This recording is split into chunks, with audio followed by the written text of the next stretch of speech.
The broadcast is now starting. All attendees are in listen-only mode. Good afternoon and a warm welcome to all. I'm Mridul Mishra on behalf of Care Ratings. Welcome you to our today's webinar on pharma industry. We sincerely appreciate your time in joining us for this webinar. I would like to inform the participant that we'll be having a Q&A session once the speakers conclude their presentation and discussions. In case of queries anyway, you can please key in the questions in the slot provided. Now may I request Mr. Padmanabh Bhagwat, who's the Senior Director at Care Ratings, to take over the proceeding, please. Thanks, Mridul. Good afternoon and a warm welcome to all of you. I think most of us agree that we have not seen something like this before. As of yesterday, the total number of COVID-19 patients across the globe are more over 5.5 confirmed deaths. The pandemic has affected almost all the countries as per World Health Organization. And in India, there are over 7.5 lakh confirmed cases, while about 21,000 patients have died. According to the World Health Organization, there are currently no drugs licensed for the treatment of and options for COVID-19 are currently being investigated around the world. Researchers are performing randomized controlled trials in humans before potential vaccines and other treatments become available. The world during the last 4 months has been besieged by one single event, that is pandemic situation caused by COVID-19. Operations of almost all the firms across the sectors were significantly impacted due to the lockdown imposed by the government authorities to arrest the spread of virus. However, the Indian pharmaceutical industry, which is known as the pharmacy of the world, has risen to the situation and was able to cater to the essential drugs, not only at the domestic level, but also at the global level, and thus alleviated the situation to some extent. The Indian pharmaceutical industry has established a strong presence in the global generics market by delivering high quality drugs at scale. By making essential drugs affordable and accessible, the industry has captured a leading share in developed economies such as United States, which is 1/3 on the pills consumed, and United Kingdom, where it is 25% of medicines consumed. Today, the industry is worth over $42 billion and can aspire to grow to 10% CAGR over the next 3 to 5 years by capitalizing on the tremendous opportunities that lie ahead. The Indian pharmaceutical industry, although has exhibited the strong capabilities to produce the drugs and supply them, there are indeed certain pain points which, if neglected, can lead to a chronic situation. The pain points primarily pertains to sourcing of raw material from China. Today, we shall present to you what made China to be the raw material sourcing destination, especially for key starting material and intermediates, not only for India, but also for the entire globe. We shall also be presenting the way our Indian pharma companies are trying to tackle the situation to become cost competitive. Further, we feel that it requires concerted efforts by all stakeholders, that is Indian pharmaceutical companies, the government and regulatory agencies, to reduce the dependence on China. We shall be presenting some of the recommendations to the industry, which if implemented by the government could significantly deleverage the dependency of raw material, not only on China but on any other country, and thus fulfill the purpose of Atmanirbhar Bharat mission. Finally, we would be presenting to you the impact of the current pandemic on care-rated pharma entities. After the presentation, I will introduce you to our esteemed guest for the webinar, an industry expert, Mr. Ganesh K, the Chief Financial Officer of Hetero Labs Limited, who will share his insights on the industry. We are extremely privileged to have Mr. Ganesh with us. But for now, please stay tuned with my colleagues Bhagyashree and Naveen, who would be taking you through the detailed presentation, which I am sure you will find it very interesting. Over to Bhagyashree and Naveen. Thank you, sir. Good evening, everyone. Welcome to Care Ratings webinar. Beginning with the webinar, we will be covering the topics mentioned in the PPT. So beginning with the overview of Indian pharmaceutical industry. Here we just provide you a brief idea on the Indian pharma industry. The Indian pharma industry ranks third in terms of volume, but 13th in terms of value. This is primarily because of the predominance of the generic segment that commands lower price. Now, as per the Care Ratings estimate, we estimate the industry to grow at a CAGR of approximately 10% by 2023. So industry is expected to grow from around 42 billion US dollar 2020 in 2020 to around 57 billion US dollar in FY23. Now this will be backed equal by domestic markets as well as export markets, because both the segments account for 50% of the industry equally, and each of them is very important. Now you can the export demand will be primarily driven by the huge potential from this segment, considering the patent expiries, considering the generic segment that holds so much of prominence with due enhancement, focus on complex and niche segments, patent expiries, pooling of medical agreements, and other things. Also, demand will be there from semi-regulated markets and emerging markets. The demand would be there in the long term, like from Brazil, Russia, etc. So these are the factors which will be pushing up the exports from the pharma industry.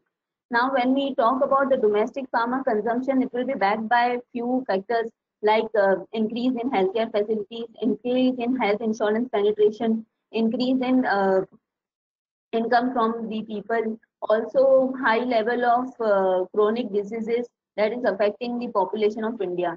So these would be the factors that would drive the industry growth. Now coming to the structure of the Indian pharmaceutical industry, which is primarily segmented into 4 segments. The formulation segment accounts for the major portion and is the largest chunk of it. This segment includes the final drugs that can be consumed by the patients directly. It includes like your drugs, syrups, gel, ointments, etc. Now, India produces around 60,000 formulations, and it is spread across 8,500 units.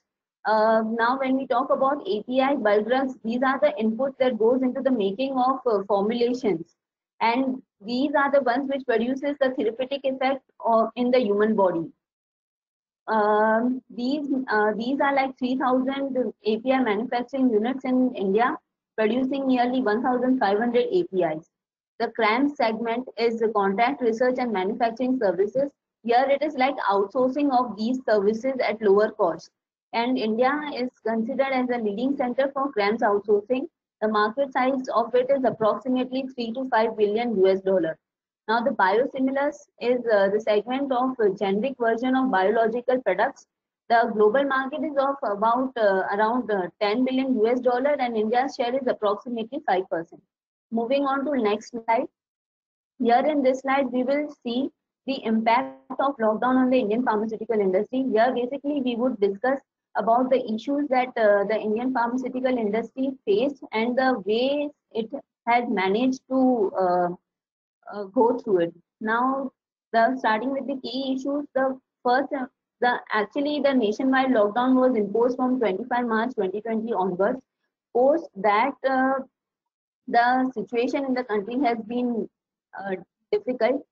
However, certain industries like pharma, given the essential nature of it, were exempted from it. Despite that, it has faced certain problems in the initial days of lockdown.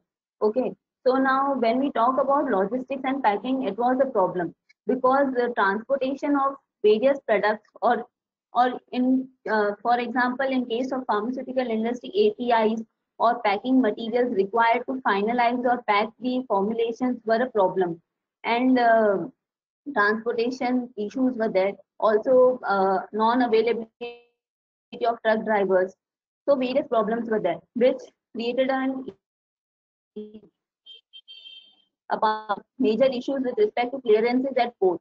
This affected the import-export supply chain of the industry. So these problems which the industry faced resulted into the reduced operating capacities of the industry. So the lockdown actually resulted in reduced operating capacities of the industry. How it had improved to about 60% around mid-May, that is at the end of third lockdown, given the restrictions that were easing regularly. Now so these were the certain problems that they had faced at the operational end. Now the another issue the pharma industry faced was the decline in footfalls of outpatients. As everybody knows, since lockdown, people or I mean to say the patients were not so keen on visiting hospitals in order to get the treatments because of the fear of getting infection. Also, hospitals were encouraged by the government to provide priority to the COVID-19 patients. So all these factors have affected the footfalls of outpatients and has resulted in decline of prescription drugs. However, these things were online consultancies were also going on by doctors, but still the decline has been there in this segment of prescription drugs. While these were some of the issues that the industry faced, there were some positive points also for the industry. The industry was adequately prepared with the inventory levels. Okay, so the industry generally maintains around inventories of about 1.5 to 2 months. So now, even when there were issues at manufacturing facilities in China due to spread of COVID-19, since the industry was having inventories of around 1.5 to 2 months, it helped the industry to be a little better off. Apart from that, as already discussed, since the industry is considered an essential category, restrictions were limited for the industry, so that helped the industry to operate at normal levels. Now have helped it to operate to the normal levels. So considering these pros and cons, the ratings for the industry ratings for the industry remains stable. It will be positive for those companies that are engaged in commercializing of drugs to deal with treatment of COVID-19 patients. Now, below we have provided also a recovery timeline for certain segments of the pharma industry. So it can be seen that formulation, API, and CRAM segment have a low impact with recovery, with quicker recovery timelines. The other segment, that is clinical research segment, is supposedly believed to have difficulties as many research projects have been halted. So the impact on this segment is moderate. Moving on to next slide. We believe that our listeners would be keen on knowing this, how the Indian pharmaceutical industry is shaping up to combat the situation. Okay, so answering to this question, we move on to next slide. Here we see the salient features and the advantages India has in terms of pharma industry. Okay, now India is the 4th largest exporter by volume and 10th largest by value. Also, India has the highest number of plants approved by various regulatory authorities. For example, the manufacturing units approved by US FDA are the highest in India outside US. So these are the certain facts which provide confidence to the global players in the Indian pharma industry, and this has been actually the case in COVID-19 scenario as well, which would be explained in the later slide. Also, the industry has been most resilient during COVID-19 pandemic. Say, for example, there were certain drugs which were banned from being exported. Certain essential drugs in the month of March. However, this ban was lifted on later, considering that the pharma industry was able to cope up with the domestic as well as the export demand. So this shows resilience on the part of Indian pharmaceutical industry. Also, the industry is trying hard to reduce the regulatory risk over the period of time. So resultantly, we have seen reduction in the number of warning letters and deviations for the industry. So these are the certain features that has actually helped the industry to go forward. Apart from this, there are advantages as well that adds to the benefit of the industry. For the ability to produce and deliver at low cost, capitalizing on large skilled and yet cost efficient workforce. Now this says that the production cost in India and is being providing an advantage to it. For example, the production cost in India is approximately 50% compared to what it is 100% in the developed nations. Similarly, when you see in terms of clinical trials, it is 10%, and in the case of R&D, it is 12.5% compared to 100% of what it is in developed nations.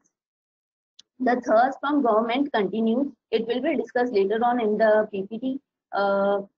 about the package that the government has announced for the pharma industry. Now also the industry has the ability to leverage on patent cliff with drugs going off patent. So these are the certain benefits that has made the global players to select India for commercializing of certain drugs, which is discussed in the next slide. Moving on to next slide. Here in this slide, we will see how the production or commercializing of certain anti-malarials, antibiotics has gained significance. Most of the global players in the world rely on the supply chains. Now, India also forms a part of this supply chain and has been a prominent supplier in terms of APIs as well as formulations. Okay. Now, India, as already discussed, India is the third largest pharma player in terms of volume, and it supplies 20% of the generics to the world. So this shows that India has the advantage in terms of scale. Considering this advantage, the prominence has been given to India. Now, also when considered in the case of HCQ and paracetamol, hydrochloroquine, over here, these were the certain drugs which were given prominence by the health experts. So considering this, the Indian manufacturers started producing it and were able to cater to the demand of around 120 countries in the past few months. Also, the capability of Indian pharmaceutical industry to deliver in scales and huge quantities has been revered by the recent happening where Gilead has given approval to the Indian pharma companies to commercialize remdesivir to about 127 countries across the globe. So this included companies like Jubilant, Hetero, Cipla, and in case so this is how the Indian pharmaceutical industry has been a part of the global pharmaceutical industry. Apart from this, in case to now when it comes to vaccine, it is very important to deliver a vaccine in this stage of time. Even when it is important to deliver it in short span of time, the drugs or vaccine for the treatment of COVID-19, it is equally important that these drugs get delivered to the entire populace which is affected by it. So here is where the call for India comes in. Now, in terms of vaccines, also India has been a major player. For example, Serum Institute has been supplying to about Serum Institute has been making 1.5 billion doses a year, which is the world's largest vaccine manufacturer by volume. Apart from this, 80% of it is exported, and it is UNICEF's largest supplier. Also, India produces 65% of DPT, that is diphtheria, pertussis, and tetanus and tuberculosis as well, and also 90% of measles vaccines. Further, it is stated that Serum Institute of India is investing $100 million on a potential COVID-19 vaccine being developed at Oxford University. So whether it is HCQ or remdesivir or any other upcoming vaccine, the world would be depending on the production and supply of these drugs to India. So here India plays a critical role if the pandemic situation is to be brought under control. This is all from my side. Thank you, everyone. Now I would request Naveen to continue with the presentation. Thank you, Bhagyashree. So now here we'll be looking at high dependency on Chinese bulk drugs as a major concern. So in this slide, we'll be seeing that the trends in imports and exports of the bulk drug industry. I'm obviously looking at the two graphs, so we can say that India is a net exporter when it comes to pharma industry.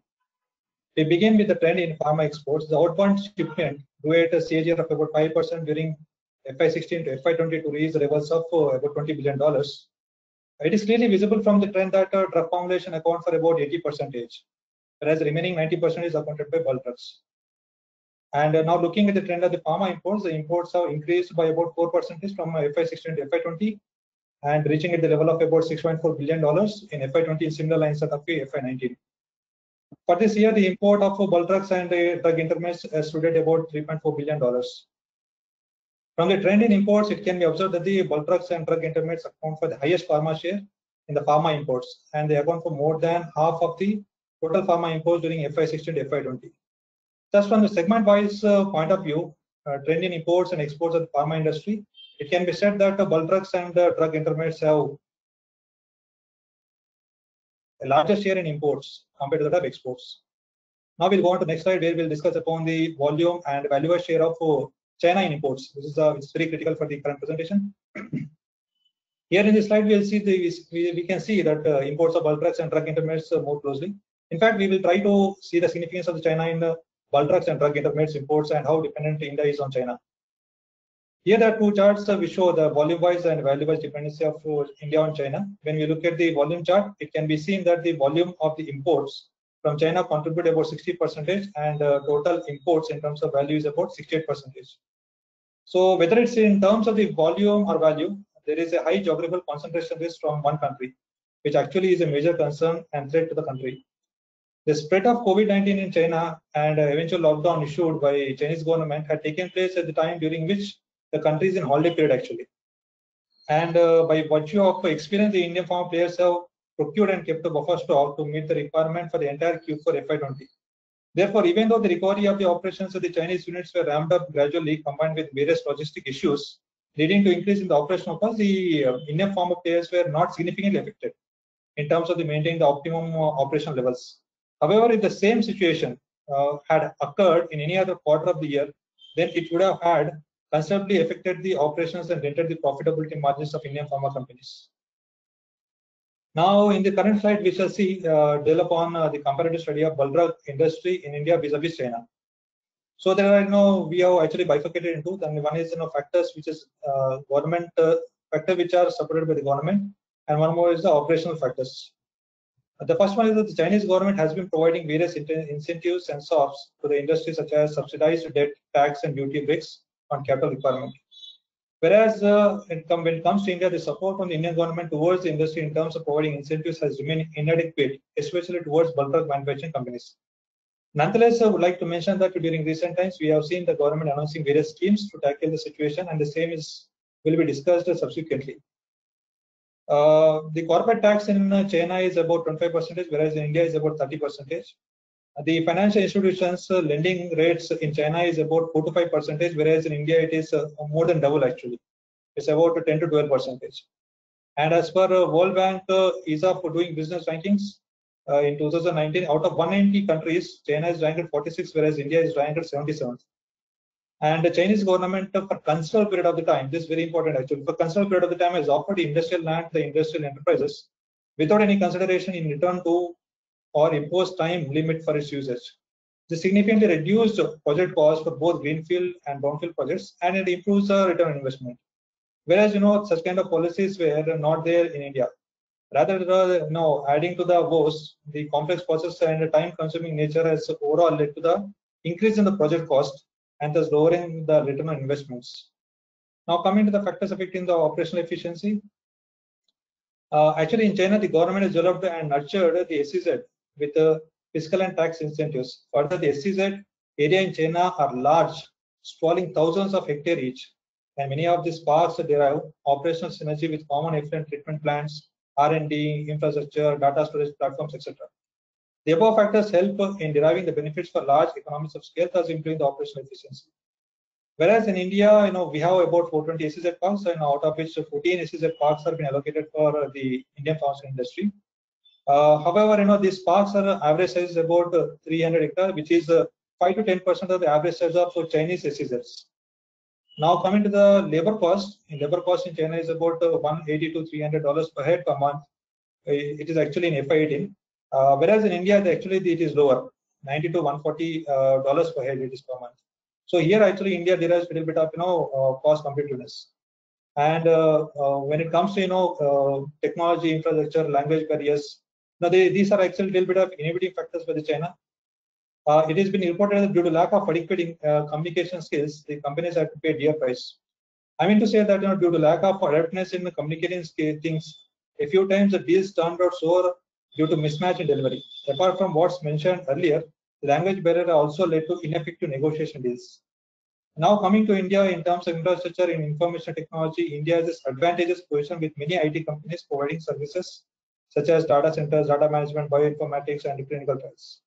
Further, the Indian pharma market's business culture is proximate to regulated counterparts, especially USA, UK, Europe, etc., which provides favorable avenue for Indian companies to continually negotiate and strike the deals effectively. One more thing is with respect to the chemicals, what we understand is that China contributes about 80% of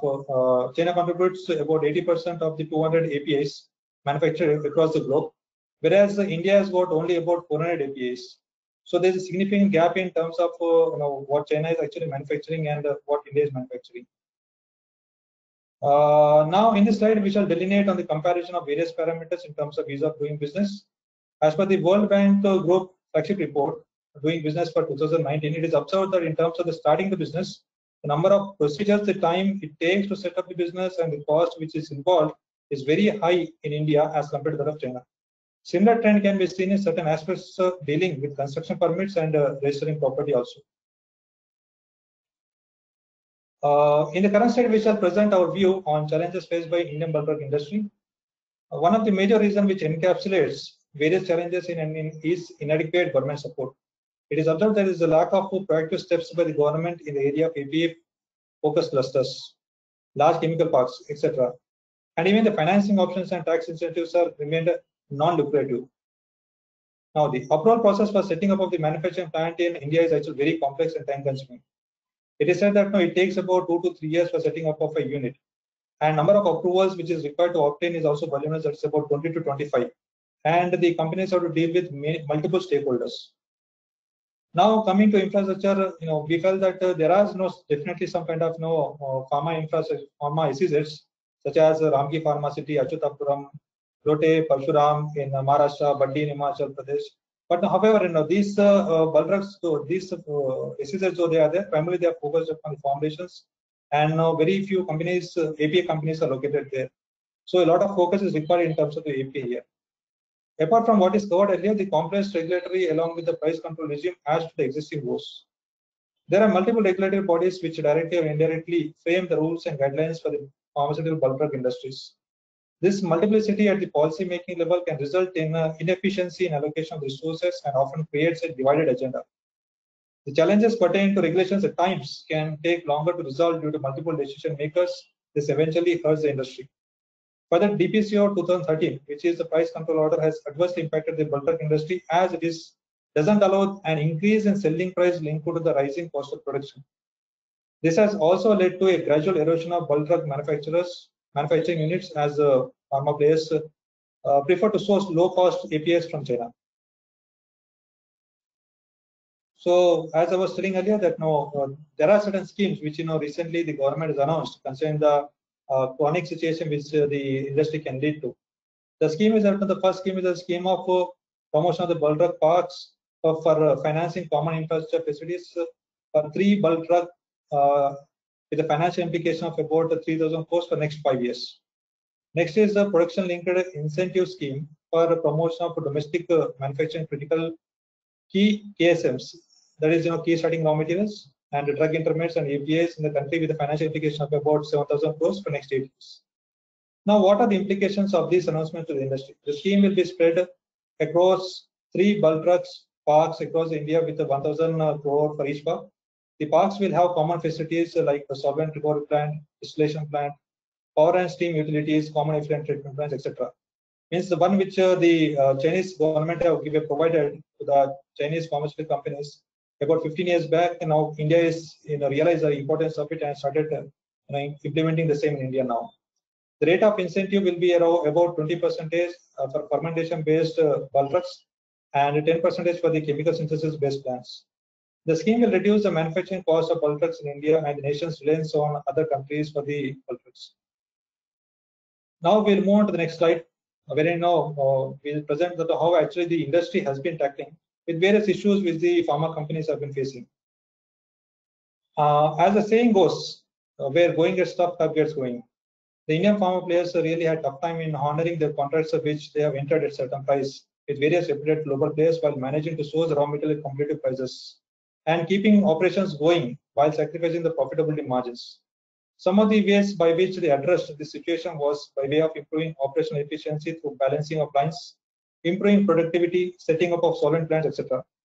While the companies tried their best to re-engineer to optimize the operationally internally, they have also made their clients cognizant about the imbroglio they are caught into. Although in many cases the clients have agreed to revise the price term, the same has taken about 6 to 8 months. Meanwhile, the industry has started scouting for vendors from other countries. It was observed that in some cases, even though the procurement price of raw material from the specific country was higher, still the companies went ahead just to keep the operations up. Further, the large players in the industry have fostered the domestic KSM and intermediate manufacturers through various ways such as channel financing, and in many of the cases they have even entered into definite agreement of the take or pay, which encouraged such players immensely. All the initiatives mentioned above were the immediate response from the industry to curtail the damage. However, in order to deal with the situation from a long-term perspective, many of the players have gone for backward integration, at least to develop KSMs or intermediates in order to insulate themselves from adverse change in industry dynamics. Nevertheless, going for backward integration and reaching to the point of fructifying the clinical trials for the molecules developed in-house took anywhere between 12 to 18 months. Few companies whose liquidity were better have even acquired the firms which are engaged in KSM required for them. And some of last year, in order to take the benefits provided by China for manufacturing companies, along with FDI benefits, have started setting up the units in China also.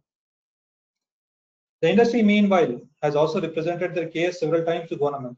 While the companies have increased their R&D in order to provide the process efficiencies of various products, they have also changed their product portfolio mix by discounting few products which have become matured and inching towards development of specialty chemicals. And having learned the lessons, the players in the industry have started taking the caution of entering into new contracts with price variation clause in order to protect their margins. So next, we shall go to the slide where we are recommending some kind of key points by which we can deleverage dependency on China. Some of them are already been discussed in earlier slides, such as that focus towards the development of the mega parks, to provide the incentives at least for the critical APIs, to increase import fees, and to provide the cost competitive facilities for the setting up of the units, allocation of the subsidies and soft loans, and to create a single authority for the better governance, and to increase the ease of access for the modern technology, elevating key skill set for the pharma graduates, focusing on the quality through thorough mandatory inspections. So here we would like to bring a little bit more light. Strict and mandatory inspection of export-oriented manufacturing facilities is mandatory, and higher registration and inspection fees for the APIs imported into the China is likely to encourage only genuine and quality API manufacturers and enable Indian companies to compete with more level playing field. And next is to encourage academic collaboration with innovation and strategically entering into binding contract with other countries to secure supply of raw materials. Next, last one is that price control veers down the incentives to they invest in and expand the manufacturing of critical APIs, leading to high imports from China. Removing price control over dosage forms produced from indigenously produced critical APIs can help increase competitiveness of domestic APIs. So in this particular slide, we are going to see that what is the impact on trade quality of K-rated entities. We see that now about 60% of the pharma-rated K-rated entities in the pharmaceutical industry falls under investment grade. And in terms of rating migration, but this particular industry has remained not to a great extent stable. As can be seen that now about 80% of the companies' ratings have been reaffirmed and 9% have been upgraded. And when it comes to MCR, that is modified credit ratio, which is basically number of cases reaffirmed plus upgraded divided by number of cases reaffirmed minus plus downgraded. It has a little bit come down. The coming down is basically because some of the cases in below investment grade has been downgraded. when we see with respect to investment grade cases, most of the companies' ratings have remained stable. And the impact of the COVID, because of the impact of the COVID, we have not seen that any significant disruption in terms of the ratings, because pharma being an essential commodity, there was no much disruption in operations, and that's the reason the operations continued and the credit profiles also remain stable. With this, we shall conclude the presentation, and I'll request Mridul to take over. Thank you, Naveen and Bhagyashree, for that detailed presentation. It was indeed insightful on the concerns over the dominance of China over some key starting materials, steps taken by our government to address some of these concerns and encourage the pharma industry to overcome these issues. The recommendations of the industry would indeed help in furthering the Atmanirbhar Bharat mission. I would now introduce you to our esteemed guest for the webinar, an industry expert, Mr. Ganesh K, the Chief Financial Officer of Hetero Labs Limited. Thank you, sir, for joining us, and it is indeed our privilege. Ganesh is a chartered accountant since 1987. He has worked with various reputed organizations holding several responsible positions. Some of his earliest stints includes managing regional treasury and taxation at Coca-Cola. Later, he was country treasurer at Philips Electronics India Limited for over 6 years. In addition to being treasurer, he was also heading corporate restructuring and acquisitions. During 2005, Ganesh joined Dr. Reddy's Laboratories as Senior Vice President, wherein for over 11 years he headed various departments like mergers and acquisitions, treasury and insurance, taxation, corporate control, corporate consolidation, analytics, and finance operations. In 2017, Ganesh took up the role of Chief Financial Officer at Granules India, where he was heading critical departments of finance and legal.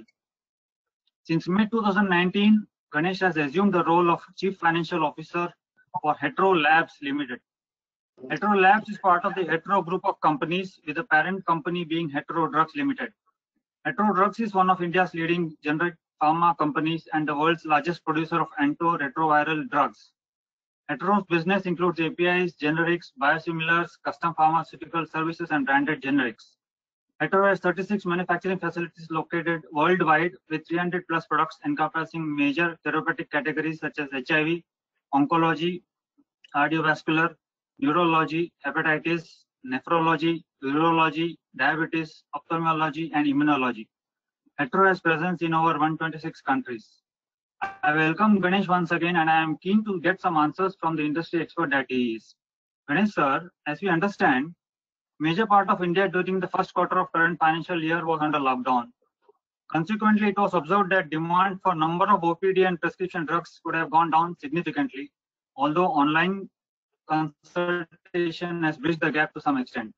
Further, with the kind of environment which is getting created due to the surge in spread of COVID-19, the number of OPDs are expected to remain subdued even during second quarter of the current financial year.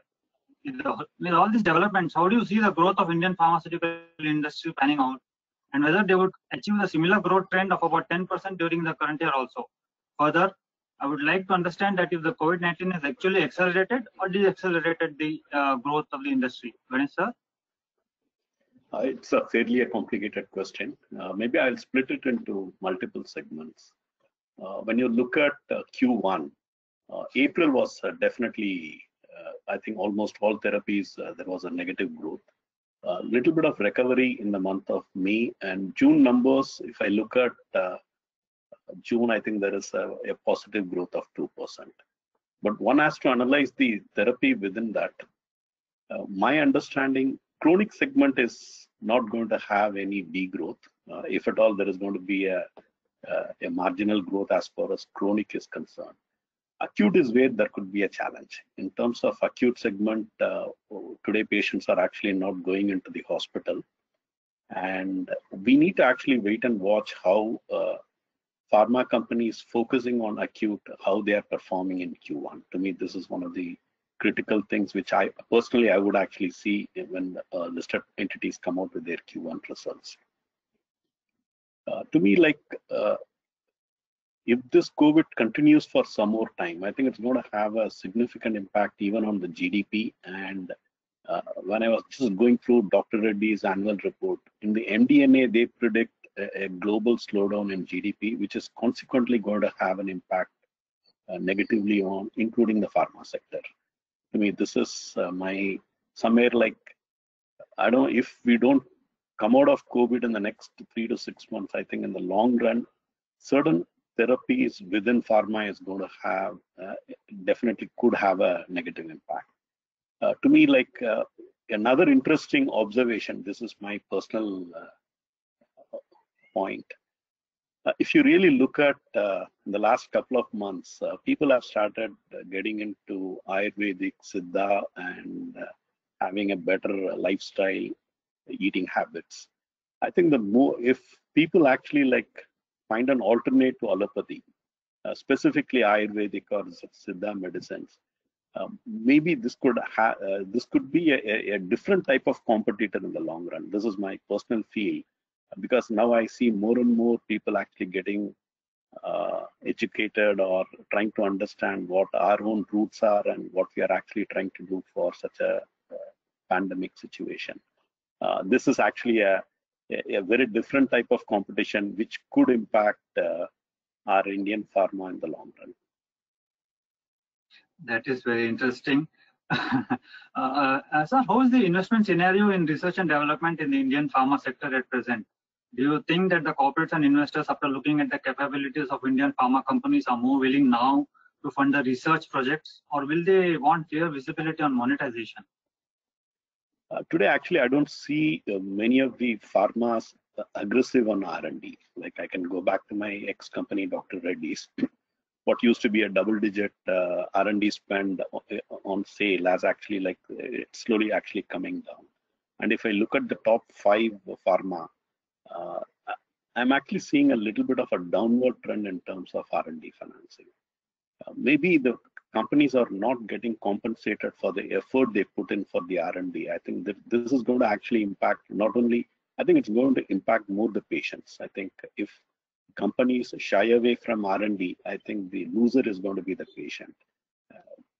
Maybe like if I actually go back and try and understand why people are not willing to invest in R&D, maybe the market is not actually giving weightage for the risk a particular company is taking in terms of investment in R&D. And unlike USA, we actually don't have a R&D financing vehicle. Like if you go, maybe if you go to North America, you have specific financiers who understand R&D risk, and they actually come and fund specific molecules or a specific projects or a clinical trial. In India, our financing options are very limited because we go back to the same set of lenders who are actually like predominantly they focus on security-backed financing, who don't understand risk-based financing. I think if India has to actually take a lead in R&D, I think not only the pharma companies, even the market should have sufficient depth in terms of lenders who actually understand the risk financing. And maybe I prefer somebody who is specialized in pharmaceutical sector and who understands pharma risk and who is willing to take a bet on it. I think today this is what we are lacking. And personally, I feel if more and more, if there is a dip in R&D, I think in the long run, it's not good for the industry. That's true, actually. Now, coming to, sir, one of the most critical issues, that is the tension at the India-China borders or the relationship between the two countries.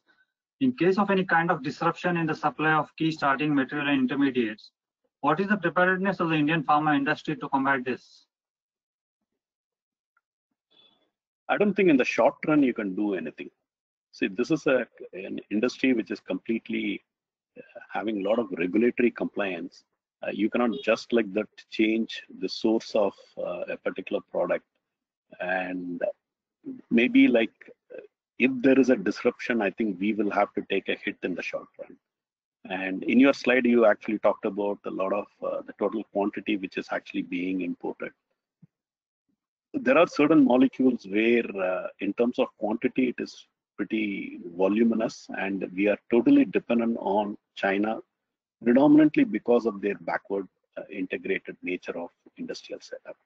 Most of this key starting materials, my understanding, comes from For example, a refinery where a crude is cracked, I think the byproduct is actually becomes a input raw material for a key starting material. So to that extent, China has probably a much wider infrastructure where when they talk about KSM, I don't think they set up industries to do KSM. It is actually a byproduct from some other chemical industry or from a refinery. So for India to catch up to that level, I think it's going to take time. And personally, I believe short run, it's going to be very difficult. And there will be a disruption if the conflict further widens between India and China. I have a question where I think much of the audience would be wanting to know. During the last 3 months, there is a lot of news with respect to mainly 2 or 3 drugs such as remdesivir, which was earlier used to treat Ebola, favipiravir, which was used to treat influenza, and lopinavir and ritonavir, combination for HIV as repurposing treatments for COVID-19 infected patients. Could you please share your opinion on overall opportunity that these drugs have, its production, and also the pricing pressure that these drugs could go through? In the question itself, you had mentioned it's repurposed. So none of these products are actually like developed for COVID-19. So it is repurposed from, which is meant for some other treatment. We are actually using it. Maybe at this point of time, this could be the best bet for a particular patient who is fighting for his life. But as we progress, 2 things could happen. Either we may get more and more patient information today, like for example, for both the products, it is approved based on emergency use, which means we don't have a complete clinical trial data. With the patient population using these medication, we could actually get more insights probably in the next couple of months, and we can actually understand the efficacies of these products probably by August, September. This is one personal thing. One of my assessment is if there is a vaccine or something which is a better cure, till then these products will definitely have its demand. As a pharma company, I think we look at this as an opportunity. Whether it will continue beyond a 6-month time frame or 1-year time frame, I think only the data can justify. It is based on what the patient data reveals. To me, that is something which I would actually take it on. And second is probably these products should have a decent demand given the Indian population till such time you have a better treatment. So, and in terms of pricing pressure, I think this is bound to happen when you have multiple players getting into the market. Obviously, there will be a supply demand, and once the supply increases, obviously there will be price reductions, and you can actually see that, I think, very shortly. But I would actually take this more as a one-time opportunity, maybe which for the pharma industry, this could be available for a period of a couple of quarters or max for a year. Okay, great. In the past, it was seen that the industry was grappling with various issues raised by regulatory authorities of regulated markets.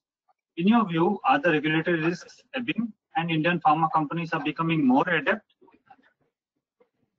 I think all these issues started somewhere in 2014-15, and if I recall, the CEOs of Indian pharma companies actually said this is like a wake-up call for Indian pharma, and specific to the compliances and data integrity related issues. My understanding, I think most of the Indian pharma, I think now they have strengthened their compliances, and I think a very, very specific focus is given on the compliance part, and I think which is very well required at this point of time. And going forward, my assessment, I think we will actually meet the regulatory requirements of any of this regulatory agencies like FDA. I think things have improved, and I don't see that we will go back to the situation where we were in a couple of years back. Okay. And you can also see a lot of major Indian pharma companies actually getting their facilities cleared by FDA. I think the last 3 to 6 months, you would have seen so many facilities getting approved. True, that is true. Yeah. Considering the tough situation of COVID-19, the government had made some announcements for the pharma industry. How do you see this aiding the industry going forward? See, today what they have actually given us, maybe you should be specifically talking about the KSM and API industry where they are giving certain tax incentives. If you really ask me, like, this is not so significant. Rather than the incentive, if the approval, like for you to set up a pharmaceutical manufacturing facility, in your own slide, I think we have seen the time delay, which is actually happening in terms of getting approvals, in terms of getting land registered. And somewhere else, I actually read a comparison between India and China. I think where we lead is in terms of labor cost. I think we are definitely cheaper than China. But China compensates on every other factors, like whether it is land or whether it is number of agencies you need to go and take an approval. I think in India it's close to 16, where it is somewhere close to 4. And those sorts of flexibilities, ease of doing business, I don't think we have. So while the government intention is really great to have this incentives for these products, I think what is required at this point of time is speed of execution. If somebody wants to actually set up a KSM or an API plant, can he actually come and put up a facility in something like 9 months or max 12 months, which means starting from groundbreaking to keeping the facility ready? Are we actually capable of getting this done in 12 months time? So one is on the approval process. Second, in terms of even the financing and the depth of our capital market to actually encourage a green field. Somehow, like if I look at all these KSMs and APIs, it will actually come under the MSME category. So I'm not sure if any MSME entrepreneur is willing to actually put in this facilities. I don't know whether the Indian credit system or banking system would actually be able to meet his credit requirements. That's what I earlier talked about, risk financing. I think rather than an incentive, if the government could come back, setting up a sort of a risk financing like a PE or a VC, which is more backed up by the government, rather than the incentive, if certain risk can be taken along with the promoter, I think that could actually boost the speed of local manufacturing. And apart from that, I think whatever other incentives we have on MEIS and all, we are pretty happy. And one observation is on having some sort of an export ban, I think, which actually impacted a couple of people exporting hydroxychloroquine, paracetamol, things like that. These events actually unnecessarily spike the prices. I think this is something maybe like once we understand what is the demand requirement of our country, then we can actually take a calculated call rather than creating an artificial demand in the overall scheme of things. In fact, that was my final question. The pharma industry is regulated by the government. How supportive these rules and regulations have been for the industry so far in terms of both domestic and exports market? Maybe I'll just pick up one point. I think NPPA was designed for a wonderful cause. I think the population should actually get the medicine at an affordable price. But somewhere you have to also appreciate when a pharma company sells a product, it is not about recovering its cost of manufacture with a margin. It also has to invest money in R&D. I think this is somewhere people get missed out. The industry should be compensated for what it is spending on technology, R&D, and intellectual property, which actually gets built into the price. Somewhere like when you go very aggressive on pricing, what happens is there is a certain set of Indian pharma which tries to avoid getting into the domestic market and then they start focusing on export market. This could actually give you a very, very different quality systems or product. Maybe just to put it in a single word, whether a particular tablet, what we take and what an American citizen take, are they of the same quality? I think to me, this is something which is a $1 million question for me. The more you go on the pricing, I don't know whether the manufacturers can maintain the quality, what is actually like being exported. So somewhere as a citizen, I want actually, we should have one quality system. The product, whether it is sold in India, should have whether it is in USA or in India, should have the same quality. And to me, that is something we should pitch for. And to do that, I think we need regulatory agencies which are as strict as FDA or MHRA. I think if we can actually have something like this, we could actually have a very, very high quality, innovative pharmaceutical sector in India. And when this infrastructure is created, definitely over a period of time, one could actually like look at a better cost management. Today, I have my own doubts whether the pricing and the investment required for a pharma company, whether these two go together. Thanks a lot, Ganesh sir, for your valuable inputs. I am sure the audience would be waiting eagerly to get some of their queries answered. I would now open the floor for the questions. I would request Naveen to take over the Q&A session. Yeah, I think there are some questions which have been sent by the audience. One question which is there is that because of these migrant workers, whether there is an impact in terms of the pharmaceutical industry is the question. So my understanding with respect to this is that because of migrant workers, definitely in terms of operations, there could not be any impact. But if pharmaceutical companies, they keep on doing some kind of a capex every year in order to increase the capacity utilization or to set up the new units or new blocks. So if for doing this, migrant workers like civil engineering works and all, we require unskilled people also. So because of this, we have seen that the capex has been delayed by somewhere about 3 to 6 months. So apart from this, the regular operations have been continued as it is because the primary operations have been taken care by the mostly skilled employees. Sir, this question is to Ganesh sir. So the question is that what are the specific hindrances for the CRAMS business potential in India? See, I have a very limited experience on CRAMS business.